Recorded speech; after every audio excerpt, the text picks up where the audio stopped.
It's time for Agriculture, presented by Turkana Farms in Germantown, New York, a small-scale producer of heritage breed livestock and a wide array of vegetables and berries on just over 39 acres. They also produce a full array of garden vegetables, many of them heirloom varieties raised naturally, as well as an assortment of berries, including raspberries, blackberries, gooseberries, black, red, and white currants, mulberries, and elderberries.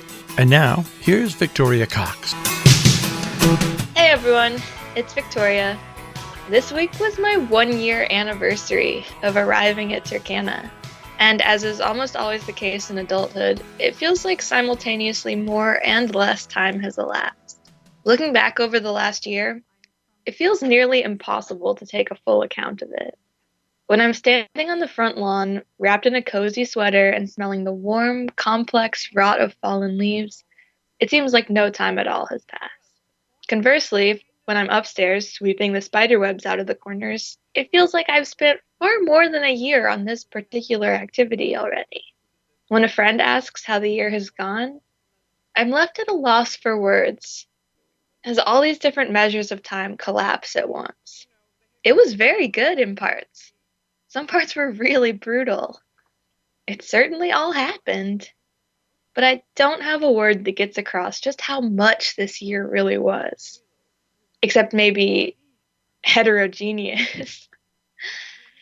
Chimamanda Adichie talks about this in her 2009 TED Talk, still the standout of the medium. The danger of a single story. I've been thinking about this piece almost constantly for a decade now.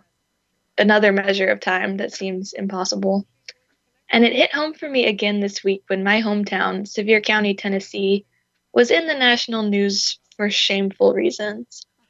At a meeting about protecting Second Amendment rights, County Commissioner Warren Hurst said, among other spurious things, that it was ugly to have a queer running for president. Of course, one commissioner's regressive homophobia is less of a totalizing force than the entirety of Western colonialism that Adichie examines. Still, these statements operate around similar fault lines. Flannery O'Connor knew this when she said, "Anything that comes out of the South is going to be called grotesque by the Northern reader, unless it is grotesque, in which case it's going to be called realistic." I feel a similar pressure in response to this event. A flattening of the reality of my home for people who would never have heard or thought about it otherwise. Sure, there were people who applauded Hearst's statements. There were also people who walked out. He doesn't represent me, or my family, or our thoughts about things, but in a very literal political sense, he also does. We may or may not be related. I've heard a few calls from non-local citizens to boycott the local tourist industry as a result, including Dollywood, as if Dolly Parton isn't an outspoken icon of queer acceptance or literal saint of white trash liberation. I'm frustrated by this seeming inability to separate a person from a place, the parts from the whole, my present from my past. This week, I was a bridesmaid for one of my dearest friends, celebrating a truly beautiful union in a gorgeous venue. It was also the weekend of my stepfather's memorial service, which I couldn't attend, and my last week of work for a job I wasn't ready to leave.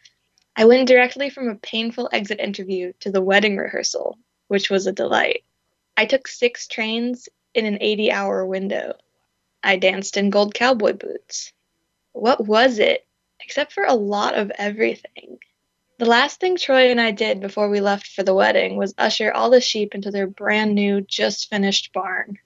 We had hoped to have a sort of formal barn warming, maybe a dance on the new concrete floors before the sheep had a chance to christen them with manure. But a rainstorm was coming, and timing was so tight, and we had to get everything done. The construction trucks rolled out, the storm clouds rolled in, and Troy and I ran to fill the new barn with hay before it got wet, and sheep before they got chilled. It was a mess, and it was also a miracle. We can't insist that anything is just one thing, except Dolly Parton. She's objectively just perfect. Agriculture is underwritten by Turkana Farms, LLC, a small-scale producer of heritage-bred livestock and a wide array of vegetables and berries on just over 39 acres in Germantown, New York.